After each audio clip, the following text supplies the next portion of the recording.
പാലക്കാട് നിന്ന് പാലക്കാട് കല്ലടിക്കോട് ലോറികൾ തമ്മിൽ കൂട്ടിയിടിച്ചുണ്ടായ അപകടത്തിൽ ഒരു മരണം. ശ്രീകൃഷ്ണപുരം സ്വദേശിയായ നസീറുദ്ദീനാണ് മരിച്ചത്.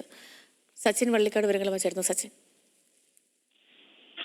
ശിവലക്ഷ്മി, ഇന്ന് പുലർച്ചെ 5:30യോടുകൂടിയാണ് അപകടമുണ്ടായത്. പാലക്കാട് കോഴിക്കോട് ദേശീയപാതയിൽ വെച്ചാണ് അപകടമുണ്ടായത്. 2 ലോറികൾ, അതായത് മണ്ണാർക്കാട് ഭാഗത്ത് നിന്നും പാലക്കാടേക്കും പാലക്കാട് നിന്ന് മരപ്പൊടി കയറ്റി മണ്ണാർക്കാട് ഭാഗത്തേക്ക് പോകുന്ന ലോറിയുമാണ് കൂട്ടിയിടിച്ചത്. ഇതിൽ മരപ്പൊടി കയറ്റിയ ലോറി പൂർണ്ണമായും കത്തി നശിക്കുകയാണ് ഉണ്ടായിട്ടുള്ളത്. അതിലുണ്ടായിരുന്ന ഡ്രൈവർ ശ്രീകൃഷ്ണപുരം സ്വദേശി നിസാമുദ്ദീനാണ് വെന്തു മരിച്ചത്. എന്തായാലും അതിദാരുണമായ സംഭവം തന്നെയാണ് ഇന്ന് പുലർച്ചയോടുകൂടെ ഉണ്ടായത്.